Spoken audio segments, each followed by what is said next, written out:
Big 12 today here on Big 12 Radio, brought to you, the full-time fan, by Modelo. A loaded slate on the men's side. Big 12 men's basketball tomorrow with everybody in action, gearing up for the Big 12 men's basketball tournament up in KC on that ASB glass floor. We welcome in Norm Roberts, the coach. Hey, Norm, good morning. Hey, good morning, guys. It's a little rainy here today, but the weekend's supposed to be a lot nicer. Man, that's great news. We let off the show talking about how senior night used to really mean something in college basketball. And we found a note that there's only 22 power conference players who are being honored for senior night that started their career at that same school. And that's all across the country. Just what are your thoughts on the lack of nostalgia that's there now when it comes to senior nights? People are never going to see what it's been like in the past. It's over. Senior nights are over. They're not going to mean the same. At Kansas does it up big, really big. I mean, throwing roses on the floor, parents out there, kids actually talking after the game and telling about their experience and their journey, and fans, all 16,000 staying for that. Those days are over, and you could see it happening over the last few years. We had a group with KJ Adams and Dwan Harris and those guys. Those were the last guys. Yeah. Those were going to be the last guys, and it's unfortunate because guys are there for 1 year.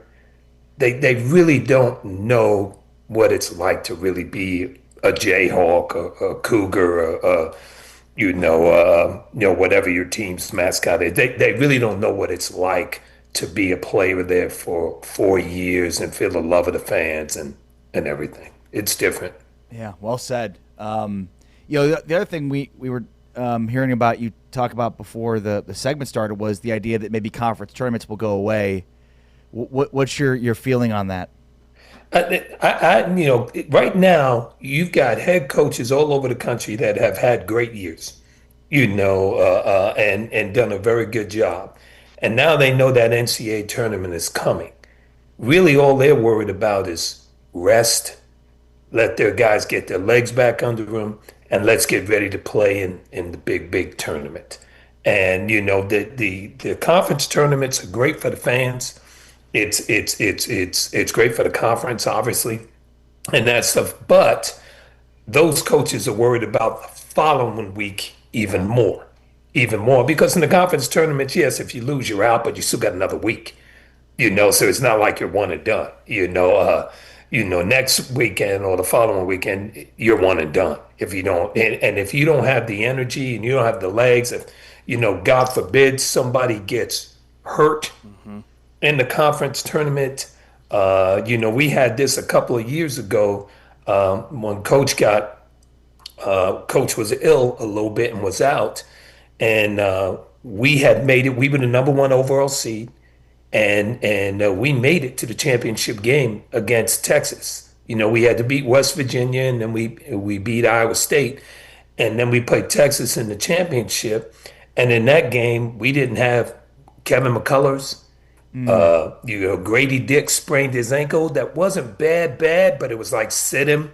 We're not playing him. We're not going to let him stay out there and play and that stuff. So then you were shorthanded. Take nothing away from Texas. They played great, but those things can happen. And then the following week to have your name called, which is awesome, and you finish up on that Saturday night, all of a sudden you're playing on Thursday.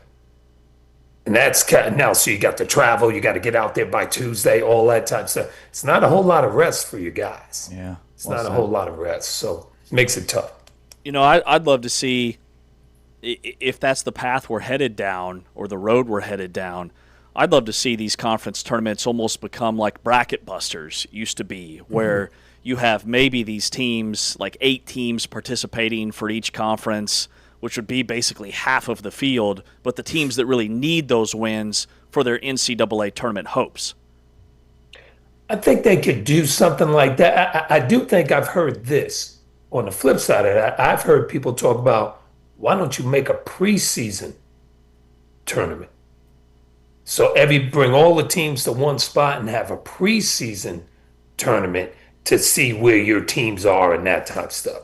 I've also heard that way of doing it too. So that's probably above my pay grade on what they're gonna do. But I do think at the end of the year, you're so worried about your team being worn out and everything that you want to make sure you're as healthy as possible going into that big dance. Yeah, well said. Okay, let's talk about some of these games, and I want to first get your opinion on Kansas. The Jayhawks lost at Arizona State, but the minutes thing for Darren Peterson has become less and less of a story. So I'm just, like, here's my assessment of what's happened. So they had kind of two teams that Bill Self was coaching, and now they have one, and they're figuring it out together. Is that I mean, so I mean, my takeaway from the Arizona State game was they didn't show up in the first half. Second half, they played a lot better. Obviously, Self was kicked out of that game.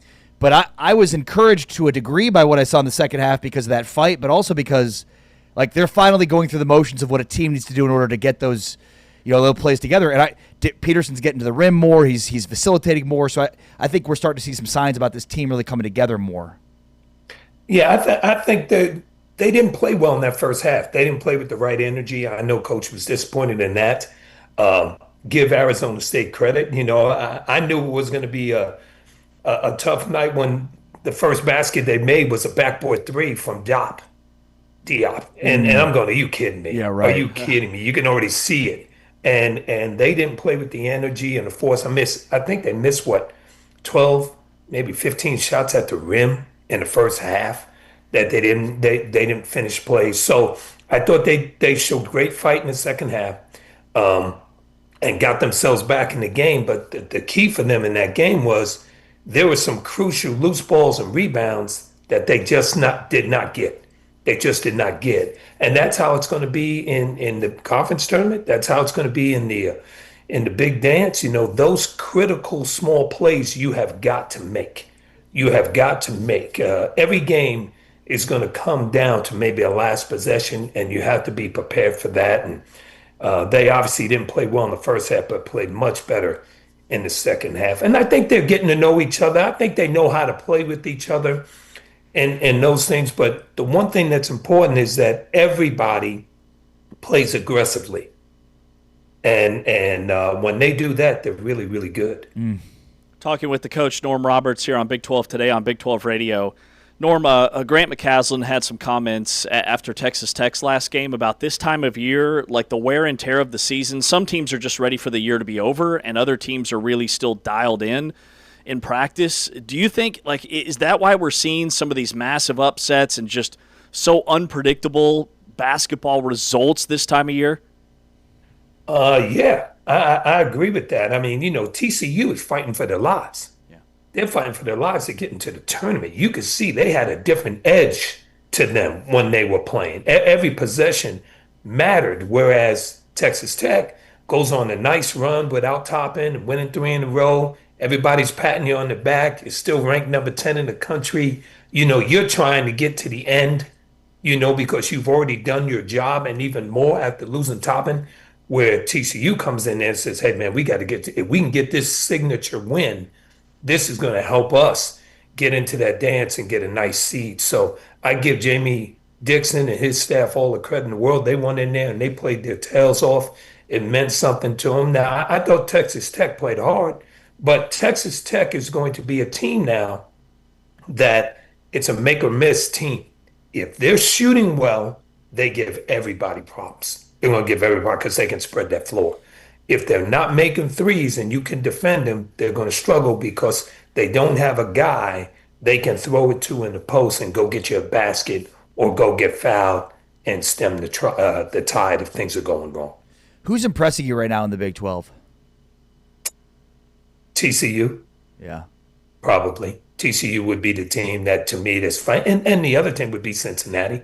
And they're fighting for their lives too. Wes Miller and those guys are fighting for their lives. They're trying to get in the tournament.